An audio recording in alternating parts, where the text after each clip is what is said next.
नमस्कार दोस्तों, स्वागत है एक बार फिर से आपके अपने ही YouTube चैनल पे। दोस्तों, आज के इस वीडियो में मैं आपको गुलाम वंश के बारे में बताऊंगा, जो कि मध्यकालीन भारत का बहुत ही प्रमुख काल माना जाता है। दिल्ली सल्तनत, जिनमें बहुत सारे वंश आते हैं, जैसे गुलाम वंश, खिलजी वंश, तुगलक वंश, सैयद वंश और लास्ट दिल्ली वंश का अंतिम वंश जो आता है वो लोधी वंश होता है। तो ये सारी वंश दिल्ली सल्तनत में आते हैं, जिनमें से आज हम लोग गुलाम वंश की चर्चा करेंगे। और हाँ दोस्तों, दिल्ली सल्तनत ऐसा सब्जेक्ट है, यानी ऐसा पार्ट है जो कि बहुत सारे एग्जाम में इससे प्रश्न बनते हैं। टॉपिक यानी दिल्ली सल्तनत की जो टॉपिक है, इसमें बहुत सारे प्रश्न बनते हैं। किसी भी एग्ज़ाम में 4-5 प्रश्न आता ही आता है, यानी दिल्ली सल्तनत से। तो चलिए, आज की इस वीडियो में हम लोग यही देखने वाले हैं। गुलाम वंश एक छोटी सी वीडियो में पूरी ख़त्म होने वाली है, गुलाम वंश। उसके बाद हम लोग देखेंगे खिलजी वंश। जो भी वंश है हम बारी बारी से देखने वाले हैं। तो इस वीडियो की खास बात ये होने वाली है कि दोस्तों, जिस प्रकार हम लोग फिल्म देखते हैं और हमारी पूरी कहानी याद हो जाती है फिल्म की, उसी प्रकार मैं आपको गुलाम वंश की कहानी बताऊंगा। और सिर्फ आपको सुनना है, कुछ करना नहीं है, सिर्फ सुनना है। सुनने के बाद यानी वीडियो जब ख़त्म हो जाएगा, उसके बाद आपको फ़ोन बंद कर देना है और एक नोटबुक लेना है और खुद से आपको जो कहानी मैंने बताया उसमें से जो भी याद है वो लिख लेना है। हाँ, हो सकता है कि कुछ तथ्य कहानी की याद न रहे, पर कोई दिक्कत की बात नहीं है। जो हमें याद है उसे हम नोट कर लेंगे और जो बच गए यानी जो हमें याद नहीं है उसे हम पुनः वीडियो को स्टार्ट करके कवर कर लेंगे। इससे होगा कि हमारा गुलाम वंश पूरी तरह से क्लियर हो जाएगा। जितने भी क्वेश्चन कहीं से भी आए गुलाम वंश से हमसे बन जाएगा। तो चलिए, अगर आपको ये मेरी मेहनत पसंद आए तो वीडियो को लाइक कर दीजिए और चैनल को सब्सक्राइब कर दीजिए। चैनल सब्सक्राइब करने के बाद घंटी को भी प्रेस कर लिए, क्योंकि मैं ऐसे वीडियो लाते रहता हूँ। तो चलिए वीडियो को स्टार्ट करते हैं। तो सबसे पहले हम लोग देखेंगे गुलाम वंश में, यानी गुलाम वंश जो आता है वो दिल्ली सल्तनत से आते हैं। तो दिल्ली सल्तनत की कुछ बेसिक बातें जो है वो हम लोग देखते हैं। तो दिल्ली सल्तनत की काल कितनी रही दोस्तों? तो दिल्ली सल्तनत की 1206 से 1526 ईस्वी तक दिल्ली सल्तनत की काल रही। तो इसमें देख सकते हैं कि 1206 से 1526 ईस्वी तक भारत पर शासन करने वाले 5 वंश के सुल्तान के शासक को दिल्ली सल्तनत कहते हैं। कितने? तो इसमें 5 वंश शासक किए थे, यानी 5 वंश दिल्ली सल्तनत में शासन किए थे, जो मैंने ऊपर बताया। और नीचे भी इस प्रकार से मैंने तैयार किया है कि दिल्ली सल्तनत पर 5 वंश। यहाँ पे आप देख सकते हैं दिल्ली सल्तनत पर 5 वंश। कौन कौन से 5 वंश है? तो देखिए, गुलाम वंश, खिलजी वंश, तुगलक वंश, सैयद वंश और लोधी वंश। ये 5 वंश जो है ये दिल्ली सल्तनत पे शासन किया। किस पे? दिल्ली सल्तनत पे। अब सभी का जो है मैंने कार्यकाल दे दिया। जैसे देखिए, गुलाम वंश कितने समय तक रहा? तो ये 1206 से 1290 ईस्वी तक गुलाम वंश रहा। उसके बाद 1290 से 1320 ईस्वी तक आता है खिलजी वंश। खिलजी वंश के बाद आता है तुगलक वंश। तो ये तुगलक वंश जो है ये 1320 से 1414 तक रहा। ध्यान रखिए, यहाँ पे 13 लिखा गया है, ये 14 होना चाहिए था। 14 से 14 तक रहा। उसके बाद तुगलक वंश के बाद आता है सैयद वंश। तो सैयद वंश जो है ये 1414 से 1451 तक रहा सैयद वंश। और 51 के बाद आता है लोधी वंश, यानी 51 से रहा, यानी 1451 से 1526 तक लोधी वंश रहा। तो ये 5 वंश जो है ये दिल्ली सल्तनत की महत्वपूर्ण, ये इसी से जो है दिल्ली सल्तनत रहा। और लोधी वंश से दिल्ली सल्तनत की समाप्ति होती है। तो चलिए यहाँ पे देखते हैं बारी बारी से जो क्या क्या दिया गया है। तो देखिए, दिल्ली सल्तनत, इनमें 4 वंश, दिल्ली सल्तनत में 4 वंश तुर्क के थे। यानी 4 वंश जो थे, यानी 5 वंश थे ना दिल्ली सल्तनत में, जिनमें से 4 वंश तुर्क के थे। जबकि अंतिम वंश जो था लोधी वंश वो अफगान का था। कहाँ के? तो अंतिम वंश लोधी वंश जो था वो अफगान का था। दिल्ली सल्तनत अपने आप में महत्वपूर्ण काल है, जिसमें महिला ने भी शासन की बागडोर संभाली थी। इसलिए जो है दिल्ली एक अपने आप में महत्वपूर्ण काल मानी जाती है। दिल्ली सल्तनत कि दिल्ली सल्तनत की जो अंत होती है वो मुगल साम्राज्य के द्वारा होता है। किसके द्वारा? तो दिल्ली की अंत जो होती है दोस्तों वो मुगल साम्राज्य के द्वारा होता है। इस सल्तनत में बहुत सारे अपवित्र कार्य किए गए, जैसे मंदिर का विनाश। बहुत सारे मंदिर थे उस समय में विनाश कर दिया गया। आप तो नालंदा विश्वविद्यालय को जानते ही हैं, उसे भी ध्वस्त कराया गया और कुछ अपवित्र कार्य किए गए दिल्ली सल्तनत में। तो इन सभी जानकारी मैं नीचे देने वाला हूं कि दिल्ली सल्तनत में मंदिर का नष्ट किसने करवाया और ये नालंदा विश्वविद्यालय को भी ध्वस्त किसने कराया। तो पहले यहाँ से गुलाम वंश की देख लेते हैं। तो गुलाम वंश, इतिहासकारों ने इसे गुलाम वंश कहा। कौन कहा? तो इतिहासकारों ने इसे गुलाम वंश कहा, क्योंकि इस वंश के कुछ शासक जो थे वो गुलाम रह चुके थे। यानी गुलाम वंश के नाम जो पड़ा वह अपने शासक के अनुसार पर पड़ा। जो इसमें शासक जो थे वह किसी न किसी के गुलाम रह चुके थे, इसलिए गुलाम वंश पड़ा। लेकिन गुलाम वंश उपयुक्त नाम नहीं था। गुलाम वंश के अन्य दो नाम थे। कौन? मामलुक वंश और इलवड़ी वंश। मामलुक वंश और इलवड़ी वंश, क्या इनमें से नाम प्रचलित हुआ? तो देखिए, मामलुक वंश, मामलुक वंश उपयुक्त, ये भी नाम जो है उपयुक्त नहीं था, क्योंकि मामलुक का मतलब होता है बेगुलाम जिनके माता पिता स्वतंत्र हो, या फिर बेदास जिनका उपयोग सैनिक कार्य के लिए किया जाता हो, उसे कहते हैं मामलुक वंश, मामलुक में कहते हैं।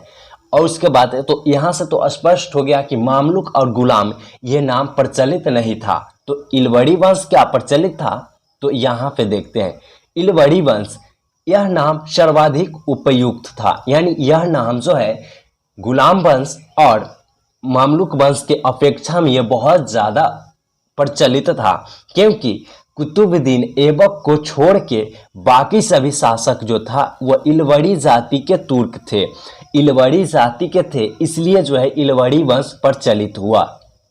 पर हम लोग क्या जानते हैं? गुलाम वंश। तो चलिए देखते हैं उसके बाद क्या कहा जाता है। तो गुलाम वंश, यहाँ पे गुलाम वंश के शासक दे दिया गया है, यानी जितने भी शासक थे उनका नाम दे दिया गया है। तो सबसे पहले यानी गुलाम वंश के जो स्थापना किए, वह संस्थापक जो है गुलाम वंश के, वह कुतुबुद्दीन ऐबक। कौन किया? कुतुबुद्दीन ऐबक। कुतुबुद्दीन ऐबक की कार्यकाल जो है, यानी कार्यकाल 1206 से 1210 ईस्वी तक इन्होंने कार्य किए और इनकी मृत्यु हो जाती है। वो कहाँ हो जाती है उसकी भी चर्चा करेंगे। तो कुतुबुद्दीन ऐबक 1206 में गद्दी पे बैठते हैं गुलाम वंश की, और 1210 में इनकी मृत्यु हो जाती है।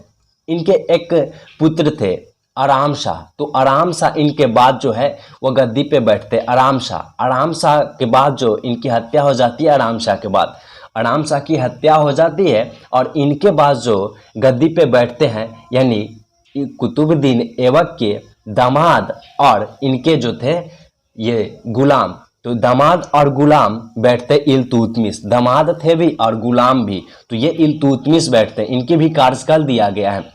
मैं सभी का कार्यकाल नीचे दे दिया गया हूँ। और इल्तुतमिश के दो पुत्र एक पुत्री थी। यहाँ पे आप देख सकते हैं, महिला की जो बात हुई थी वह इल्तुतमिश के ही बेटी थी, इल्तुतमिश के ही बेटी थी। तो देखिए रजिया बेगम। तो इल्तुतमिश के एक पुत्र थे रुकनुद्दीन और एक था मुइजुद्दीन बहराम, और एक पुत्री थी रजिया बेगम। ये सभी शासन पे बैठे। उसके बाद रुकनुद्दीन फिरोज की एक बेटा आता है, वो भी शासन करते हैं, अलाउद्दीन मसूद शाह। अलाउद्दीन मसूद शाह इन्होंने शासन किया। अलाउद्दीन मसूद शाह जो थे वो रुकनुद्दीन फिरोज का बेटा था और इल्तुतमिश का पुत्र था। अब अलाउद्दीन मसूद शाह के बाद आता है नासिरुद्दीन मोहम्मद शाह। कौन? नासिरुद्दीन मोहम्मद शाह गद्दी पे बैठते। और नासिरुद्दीन मोहम्मद शाह के बाद ये आता है बलवन। बलवन कुछ समय तक गद्दी पे बैठते हैं, कुछ समय क्या काफ़ी समय तक ये बलवन बैठते हैं। और लास्ट जो आता है 10 नंबर कैकुकबाद या फिर कैमूर्स, ये भी कुछ वर्ष तक यानी 4 वर्ष तक यहाँ 84 है, तो ध्यान रखिएगा 86 होगा। 1286 तक शासन किया ये बलवन, और 86 के बाद कैकुकबाद या फिर कैमूर्स, ये 90 तक शासन किया, और यहाँ से जो है गुलाम वंश की समाप्ति हो जाती है। तो चलिए यहाँ से देखते हैं गुलाम वंश की। वो तो शासक की चर्चा रहा था, उसके बाद हम लोग देखेंगे यहाँ से गुलाम वंश की संस्थापक और उसके बारे में पढ़ेंगे। तो गुलाम वंश की स्थापना 1206 ईस्वी में कुतुबुद्दीन ऐबक के द्वारा किया गया। किसके द्वारा? तो कुतुबुद्दीन ऐबक के द्वारा गुलाम वंश की स्थापना किया गया। गुलाम वंश का प्रथम शासक जो था वह कुतुबुद्दीन ऐबक, क्योंकि कुतुबुद्दीन ऐबक ने ही गुलाम वंश की स्थापना किया था, इसलिए प्रथम शासक जो हुआ वह कुतुबुद्दीन ऐबक ही हुआ। कौन हुआ? कुतुबुद्दीन ऐबक की ये इमेज है। चलिए, ये जो है कुतुबुद्दीन ऐबक जो आप देख रहे हैं, कुतुबुद्दीन ऐबक ये मोहम्मद गौरी का गुलाम था। तो अरे मोहम्मद गौरी कौन था? तो मोहम्मद गौरी का गुलाम था कुतुबुद्दीन ऐबक। अब मोहम्मद गौरी के बारे में कुछ देख लेते हैं। तो मोहम्मद गौरी की ये रही फोटो, यहाँ देख ले। तो मोहम्मद गौरी की ये फोटो है, देख लीजिए। और मोहम्मद गौरी जो था वो गौर राज्य का शासक था। कौन था? मोहम्मद गौरी गौर राज्य का शासक था, जिन्होंने चंदावड़ की युद्ध कब? 1194 ईस्वी में जीतकर भारत के जितने भी विजित प्रदेश था, यानी जीते भी प्रदेश था, जीते हुए प्रांत जो थे, उन्होंने अपने सेनापति, कौन? मोहम्मद गौरी ने अपने सेनापति, गुलाम सेनापति कौन था? कुतुबुद्दीन ऐबक को सौंप दिए और वह खुद गजनी लौट गए। कहाँ पे? तो वह गजनी लौट गए। तो गजनी साहब की यानी मोहम्मद गौरी की हत्या हो जाती है। मोहम्मद गौरी की हत्या हो जाती है 15 मार्च। कब? 15 मार्च 1206 ईस्वी को मोहम्मद गौरी की हत्या कर दी जाती है। और फिर इसकी गुलाम सेनापति यानी मोहम्मद गौरी की गुलाम सेनापति कुतुबुद्दीन ऐबक ने गुलाम वंश की स्थापना करते हैं 1206 में ही। यानी मोहम्मद गौरी के मृत्यु के बाद गुलाम वंश की स्थापना होती है, कुतुबुद्दीन ऐबक करते हैं। कब? 1206 में। जब कुतुबुद्दीन ऐबक ने स्थापना करने के बाद अपना राजाभिषेक कब किए? 24 जून 1206 ईस्वी को अपना राजाभिषेक किया, यानी गद्दी पे बैठे, जो कि इन्होंने अपनी राजधानी यानी गुलाम वंश की राजधानी कहाँ स्थापित की? ये लाहौर में रखे। गुलाम वंश की राजधानी कहाँ है? तो लाहौर में स्थानांतरित किए। कौन किया? तो कुतुबुद्दीन ऐबक ने किया। कुतुबुद्दीन ऐबक ने ही कुतुब मीनार की नींव डाली। दोस्तों, कुतुब मीनार कहाँ है और कितनी ऊंचाई यानी कि हाइट जो है कुतुब मीनार की, इसकी आंसर आपको कमेंट करके बतानी है। कुतुबुद्दीन ऐबक ने ही कुबुत उल इस्लाम मस्जिद का निर्माण कराया, जो कि ये दिल्ली में है। कुतुब उल इस्लाम कहाँ है? दिल्ली में है। अजमेर का 2.5 दिन का झोपड़ा का नामक मस्जिद है, उसका भी निर्माण कुतुबुद्दीन ऐबक ने ही किए थे। अब यहाँ से देखिए, कुतुबुद्दीन के अन्य नाम भी एक था। कुतुबुद्दीन ऐबक को लाख बख्श कहा जाता था, यानी कुतुबुद्दीन ऐबक को लाख बख्श कहा जाता था, क्योंकि लाख बख्श मतलब होता है लाखों का दान देने वाला, इसलिए उन्हें लाख बख्श कहा जाता है। प्राचीन नालंदा विश्वविद्यालय को ध्वस्त करने वाला इनके सेनानायक बख्तियार खिलजी थे। यानी कुतुबुद्दीन ऐबक की सेना नायक कौन था? बख्तियार खिलजी, जिन्होंने नालंदा विश्वविद्यालय को ध्वस्त किए थे। अब यहाँ से इनकी मृत्यु के बारे में देखेंगे। तो ऐबक की मृत्यु 1210 ईस्वी में चौगान खेलते समय घोड़े से गिरने से हो जाता है। कैसे हो जाता है? तो ये चौगान खेलते थे, उस समय ये घोड़े से गिर जाते हैं, जिसके कारण इनकी मृत्यु हो जाती है। मृत्यु होने के बाद इनके एक पुत्र थे आराम शाह, उन्होंने गद्दी पे गद्दी संभाली। आराम शाह इनकी मृत्यु के बाद गद्दी को संभाली। अब देखिए, इनकी जो समाधि स्थल जो है वो अनारकली कहाँ है? लाहौर बाजार में है। तो अनारकली जो बाजार है वह कहाँ है? लाहौर, यानी गुलाम वंश की राजधानी में। तो यहाँ अब उसके बारे में देखेंगे। जैसे देखिए, गद्दी इनकी मृत्यु के बाद गद्दी कौन संभाला? आराम शाह ने। इसकी उत्तराधिकारी पुत्र था आराम शाह, जिन्होंने केवल 8 महीने शासन किए। कितने?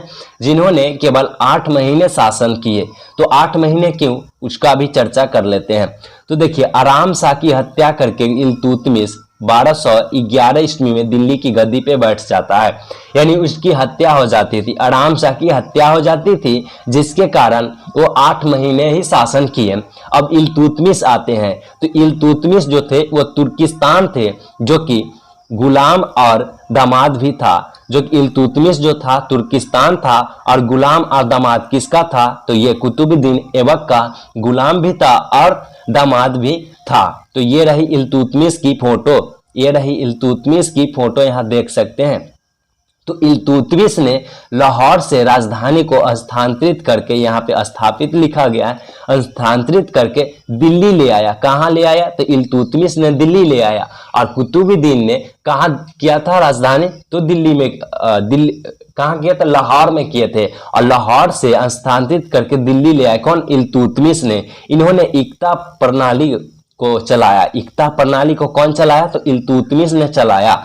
कुतुब मीनार के निर्माण को पूर्ण करवाया। तो कुतुब मीनार के निर्माण को पूर्ण कराया किसने? तो ये इल्तुतमिश ने कुतुब मीनार की पूर्ण कराया। और नींव किसने डाला था? तो ये कुतुबुद्दीन ऐबक ने नींव डाली थी और इल्तुतमिश ने इसे पूरा करवाया। इसकी हाइट कितनी है कुतुब मीनार की? इसकी आंसर आपको कमेंट करके बतानी है कि कुतुब मीनार की हाइट कितनी है।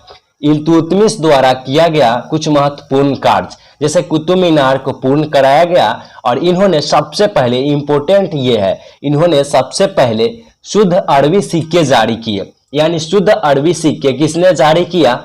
तो ये इल्तुतमिश ने किया। और किस वंश से? तो ये गुलाम वंश से। तो चांदी का टका एवं तांबे का जीतल भी इन्होंने चलाया था। अब देखिए यहाँ से जो इनकी मृत्यु के बारे में बताया जा रहा है। जैसे इल्तुतमिश की मृत्यु जो हो जाती है 1236 में हो जाती है। कब होती? 1236 में। और 1212 में इन्होंने गद्दी पे बैठा था। 1211 में इन्होंने गद्दी पे बैठा और 1236 में इनकी मृत्यु हो जाती है।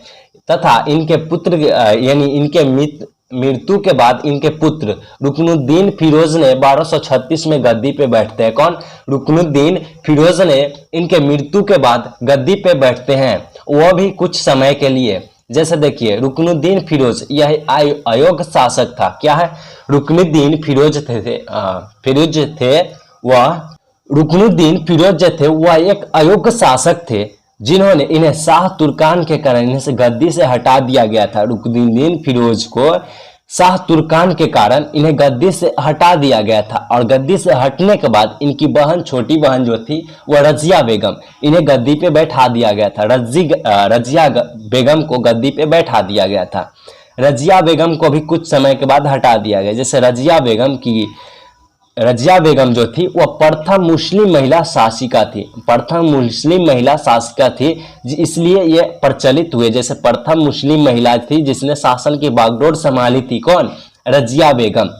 रजिया बेगम ने, यानी रजिया ने मलिक जलालुद्दीन यकीत को अमीर ए आखूर यानी घोड़े का सरदार नियुक्त किए थे। अमीर ए आखूर यानी घोड़े का सरदार किन्हें नियुक्त किया? तो मलिक जलालुद्दीन यकीत को कौन किया? तो ये रजिया बेगम ने किया था।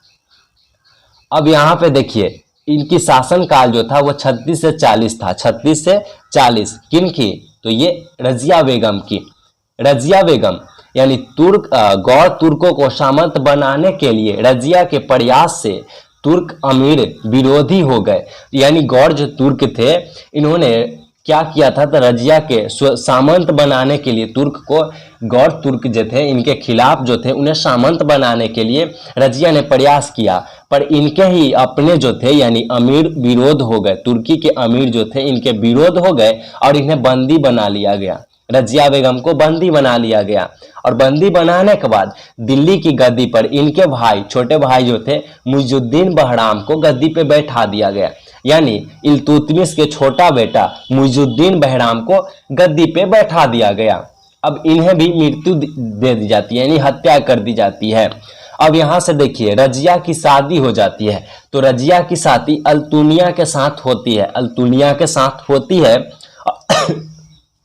और शादी करने के बाद ये जो रजिया बेगम है किसके साथ हुआ? तो अल्तुनिया के साथ इनकी शादी हो गई। और अल्तुनिया के साथ शादी करने के बाद इन्हें पुनः गद्दी प्राप्त करने के प्रयास किए। रजिया बेगम पुनः गद्दी प्राप्त करने की प्रयास किए पर उसमें असफल रहे। क्या हुआ? तो असफल रहे। रजिया बेगम उसमें असफल रहे।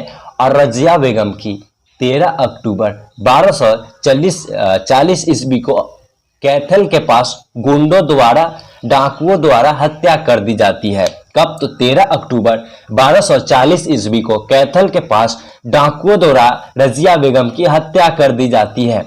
और कुछ दिन बाद यानी 2 साल बाद इसकी भी हत्या कर दी जाती है। इनके छोटे भाई कौन था? तो इनके छोटे छोटे भाई जो था बहराम शाह, इनकी भी हत्या कर दी जाती है 42 में। यानी बहराम शाह को बंदी बनाकर उसकी हत्या 1242 ईस्वी में कर दी गई।